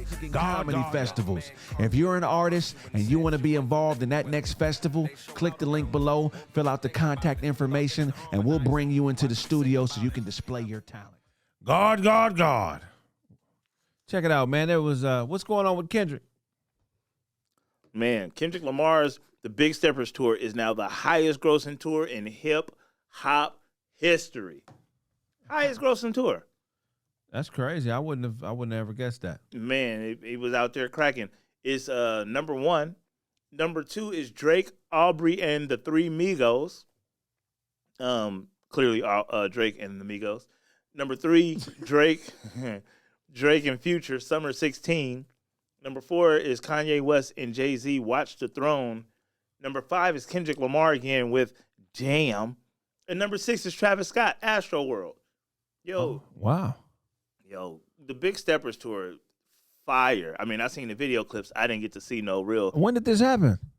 This had to be last year. The Big Steppers Tour, when the Big Steppers just came out. I ain't gonna lie. Kendrick is one of the greatest to ever do it. One of my favorite rappers. I was totally out the loop on the tour. That's how hard I've been grinding. Yeah, you've been up here at the Comedy Press doing your thing. Zest, but check it out, man. Shout out to Kendrick Lamar. Everything he gets, he deserves, man. Absolutely. You Fire know. album, too. But we had some fucking crazy tours when we were kids. Nigga, remember the Up in Smoke tour? Up in Smoke. All those did better than Up in Smoke? What? What was it the B2K?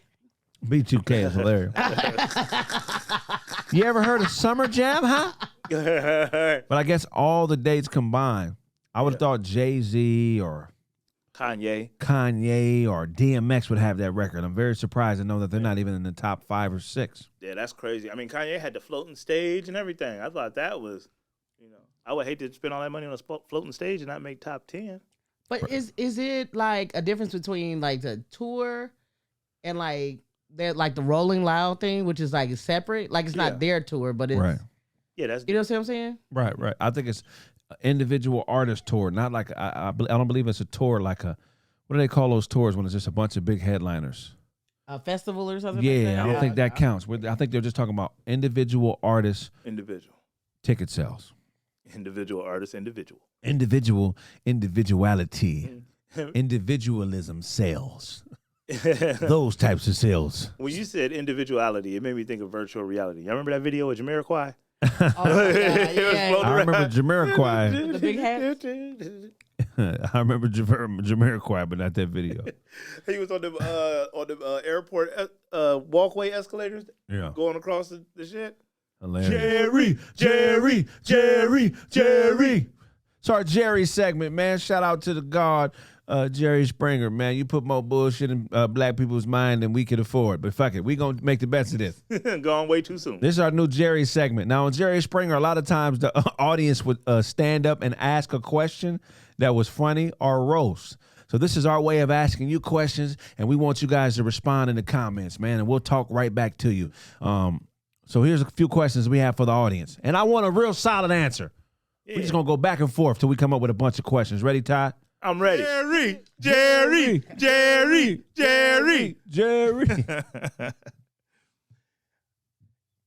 If it's two lesbians fighting, is it domestic violence or a fade?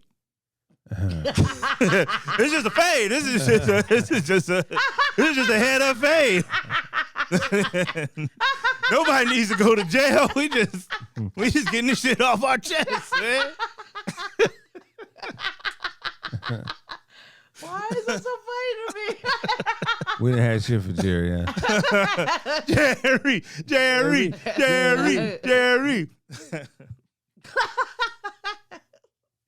I got a question. I would like for y'all to answer this in the comments. Matter of fact, would you rather hit the game-winning shot in the playoffs, throw the game-winning touchdown, or knock somebody out? Answer that. Answer that in the comments. Jerry. Is it better to bring a regular straw to the airport or a damn Dracula straw? Dracula straw. Comedy. Comment down there. What straw you bringing to the We airport? want to know, man. Hey, man, what we gonna do is every question that's answered, we're gonna read that on the next episode. We may even call in and have you call in and talk to you about your answer. But our goal is to interact with you guys as an audience. Please answer the questions. If I owe you something, get it from God. God. Vampire straws. Hey. Okay, so recently, if you click on the other video, woman. God. A traveler at Boston's Logan International Airport was arrested after he was found to have in his carry-on luggage, a vampire straw. Go up, please. A vampire straw is basically a metal straw. It's a metal straw. One end of the straw is actually sharp, so you can stab it into something because it's metal, and you could use it like a straw. So he was arrested. It was in his carry-on. And, so the straw was initially invented so you could drink smoothies faster and better. Man, get the fuck out of here. You don't need no dagger on the end of no shit to drink no smoothie. It's a 10-inch straw made in order of the in the U.S., and it's actually outlawed in Massachusetts because it could actually it's on the ban list, which bans carrying certain edge items that include stilettos and daggers. What the fuck is a stilettos? Am I saying that wrong? That includes stilettos, yeah. Stilettos. What the fuck is a stiletto? Stilettos. I'm thinking it's a weapon. So you can't have stilettos at the airport? It's stilettos. What the fuck is a stiletto? What the fuck is stilettos? But that is stilettos. Nigga, I'm a real nigga. I've never written that word. I've never written stilettos.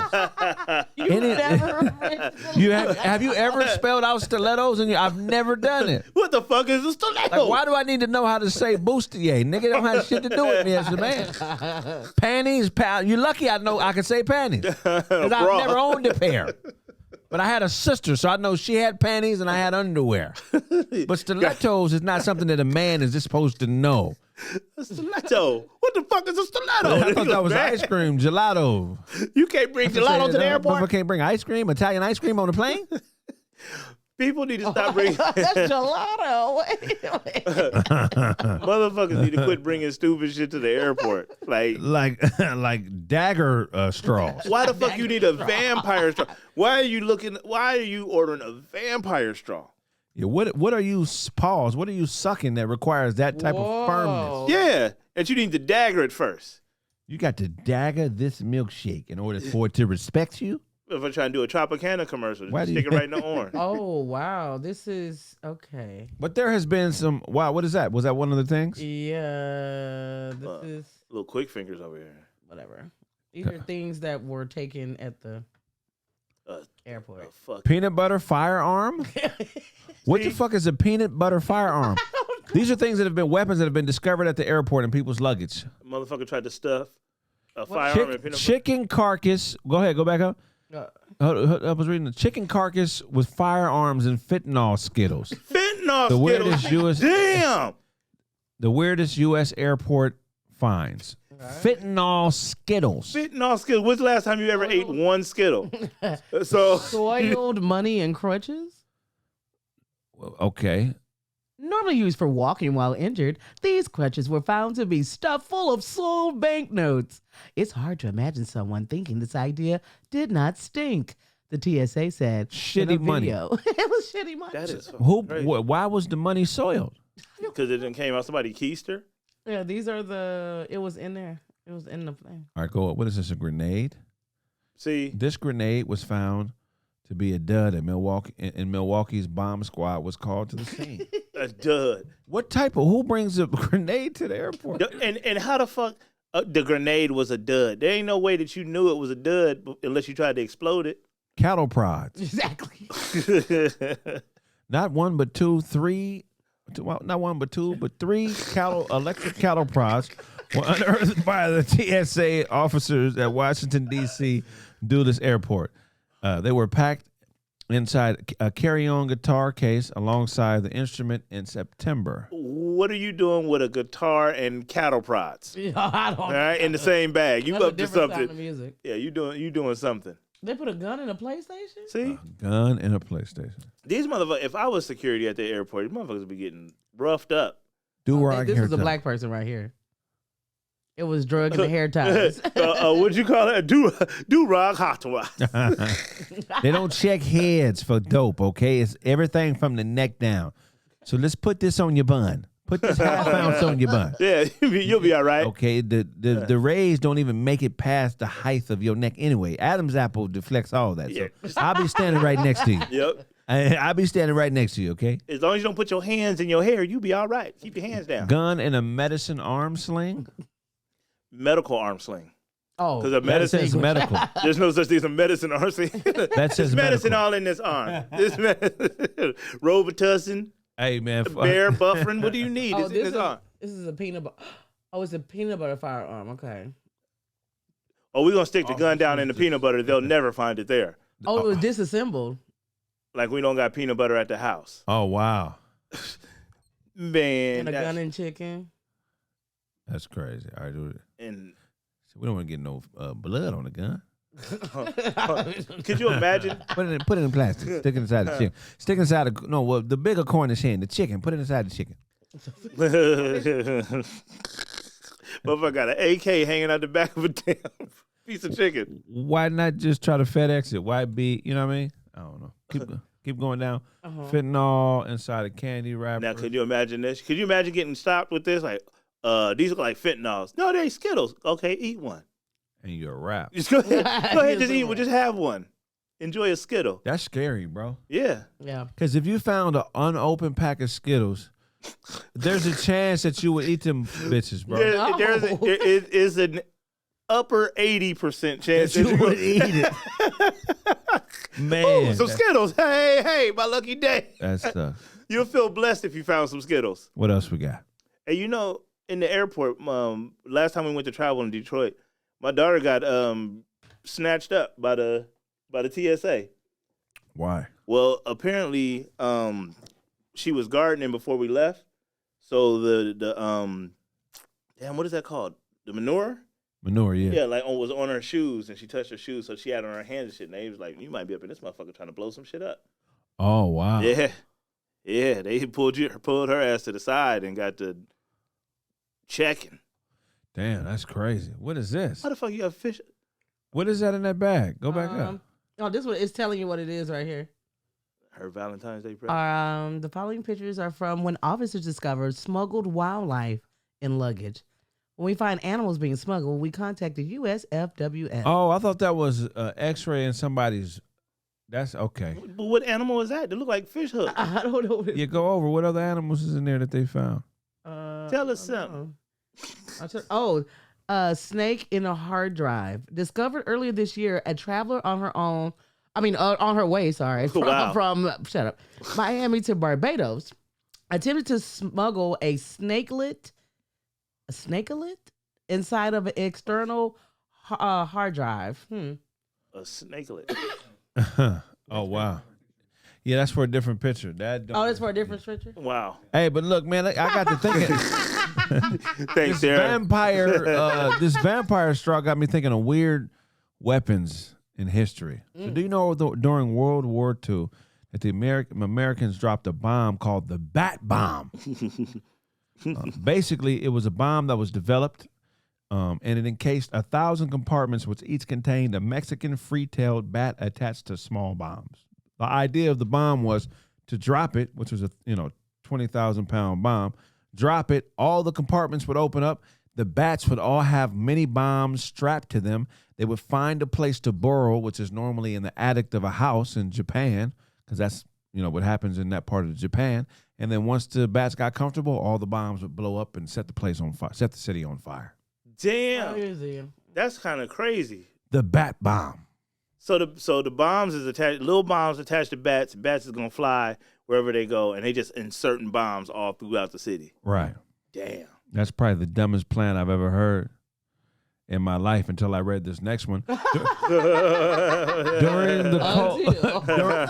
the Cold War, the CIA came up with a plan to stick microphones in cats' ears and radio transmitters in their skulls in order to spy on Russians. Okay. So for its official first test, the CIA staffers drove Acoustic Kitty to the park and tasked it with capturing the conversation of two men sitting on a park bench. A redacted government memo read, instead, the cat wandered into the street where it was promptly squashed by a taxi. Damn. I mean, you shoving shit up in his brain, he probably ain't gonna be able to think straight. Right. Can you imagine though? I don't know, man. The way that this shit is explained, it sounds like some bullshit. So these motherfuckers are sitting on the bench. We done stuffed a microchip up in the cat's ear and brain. Right. Now we need to deploy it. A CIA van with two CIA agents in suits. Don't mind us. We just here with our cat. Right. And sit it under the bench. And that's supposed to, man, hell no. How do you teach a cat to go to a stranger? Right. And stay. You know what I'm saying? Cats just don't mess with anybody. I mean, this is a dog mission. Yeah, it is. But it can't be a regular sized dog. It has to be a small enough dog not to scare away the spies. Right. A Rottweiler come running up loose. We run it off. Why not just arrest them motherfuckers and torture them until they get the answer you want? That's real government help. God. I would just like to say, in light of all the shit going on, and hey, Brittany Griner coming home, please stop bringing bullshit and putting it in the luggage. Please stop bringing bullshit and putting it in the luggage. We already see what happened to Brittany. This motherfucker's out there with a vampire straw. A vampire. The name vampire is dangerous enough for you to not even be bringing that shit to the airport. Vampire straw, it has a dagger on the end of it, probably to kill vampires. And other ends a straw. Can you imagine when they pulled the shit out like, hey, man, what is this knife there? No, that's a straw. It's a vampire straw. I use it to drink blood oranges. Vampire straw. You bring a vampire straw to the airport, you need your ass whooped. What do you need a dagger for? The airplane food ain't that good for you to be trying to I like to cut my shit with a vampire straw. They said it was originally made for smoothies. Kind of weak ass lips you got. You need a damn Ghostbuster straw just to drink a smoothie. He was a weenie. What? They got weapons. They got crazy weapons. We hearing about crazy shit. The bat bomb. First, I was hyped. I'm like, oh, nigga, they had a real Batman bomb? This bomb full of bats, okay? Bomb is full of bats and bombs. We're going to make a bomb that can safely transport bats all the way over to the target area. We're going to drop it down. There's going to be parachutes on the bat's back, so that they can come down safely. You don't want these motherfuckers crashing into houses. When they hit the ground and get to where it goes, it's going to explode. Wouldn't a regular bomb just did that? Motherfuckers have trained all of these bats to fly with bombs and locate certain addresses and go in the top window and not the bottom window so that you can really get inside the house just so you can blow them up. Man, I'd be mad as fuck if I was a bat trainer. We've been working on this all month. A bat bomb. And also, this ain't no new shit. I'm not talking about 2023 bat bomb. This motherfucker gonna fly in. No, I'm talking about 1936 bats. No GPS, nowhere. I don't give a fuck how advanced the government. They didn't know. Bats wandering down the damn street and exploding. Oh my God! You count on the bat to make it to the mission site. Oh man, I know we didn't win that war. Vampire straws. Who the hell would invent a metal straw with a dagger at the other end of it? What nigga is stabbing people and then sipping blood soup out the womb? Who is turning a laceration into an opportunity to suck? A vampire straw? So a man was arrested in Massachusetts for having one of these 10-inch dagger straws in his carry-on. I don't know how much time he got, but when you look up and research what a vampire straw is for, it was created so people could sip milkshakes, thick milkshakes, and smoothies faster. How the fuck can you drink faster? Like, I never have been able to control the wind in my throat on that level where I can say, you know what, let me suck a little faster. Normally, when you suck shit through a straw, it all come at the same speed. Who's measuring the speed? How do you know it's actually traveling faster? Is there a nigga at the back of your throat with a timer like, go? You got a trainer in your stomach yelling, go, go, go, go. Somebody give me an umbrella, man. Fuck. Oh my God. Nobody knows how fast food travels. I mean, given this math, we can calculate anything. I doubt that's immeasurable. And I'm breathing hard as a motherfucker. Hell yeah, man. The bat bomb. During World War II, America dropped a bat bomb. It's a bomb that housed 1,000 bats. When it was released, the bats were released into a city in Japan with bombs attached to them, and the goal of this bomb was to fly into houses, nest, and then blow the houses up, and the city would go up into flames. This is probably the most DuckTales military strategy. Who wrote this shit, nigga? Scrooge McDuck? Nigga, what cartoonist devised this Saturday morning kid cartoon evil plot? Nigga, was this the Count from Sesame Street, nigga? What villainous cartoon animal came up with this plot? How? I got a perfect plan, Igor. Once we finish building the Frankenstein, we will take the bats at the top of the castle. We will implant bombs, anus bombs. Ass anus bombs. The bombs. The bats will nest in the attics of unassuming lower middle class Europeans. Once the clock strikes 12, their asses are ours. Oh, God. The motherfucker who came up with that only writes in cursive. and he ends each letter with dum da dum dum dum Igor. I don't know, man. That's the dumbest shit I heard in a long time. What's up, y'all? God. Make sure you pick up that Chill Withers Cluster B project. Pre-orders on sale May 5th. Look, man, also comment down low. What comedian entertainer do y'all want to see on the show fucking with the crew? If I owe you something, get it from God. Website. Hey. I'm comedian The Craig Smith, and this is Brent Taylor, you see it. I just opened up a live streaming studio. Ain't that right, Brent? You already know. If you game, podcast, and do music, you can rent my studio and live stream your experience straight to your audience. We offer editing services, graphic services, and above all, connections to established social media stars. If you want to get people like Big Ja, Brent, Boo Capone, Minx, and a host of other dope artists, man, click that Bullyfoot website link below. Get access to the main room where you get 4 4K cameras, up to 7 microphones, multiple camera angles, live Discord calling, 2 background options. Rent the gaming room, get 1 4K camera, full gaming setup, gaming PC and PS5, live Discord call-in, 120 hertz monitor, green screen accessibility, and a streaming monitor. Rent the music room, get access to a DAW of your choice, Shure SMB7 microphones, an Apollo interface,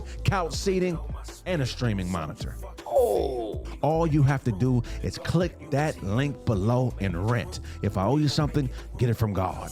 You be quiet.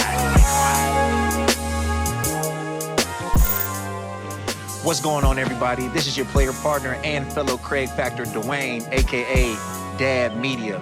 Man, this nigga look like a dusty Cadbury egg. You roundhead bitch. Nigga, you look like an Amish Rick Ross. Nigga, you push your horse and buggy, you fat fuck. Look, I got a special offer for you guys today, exclusively for my Craig Factors.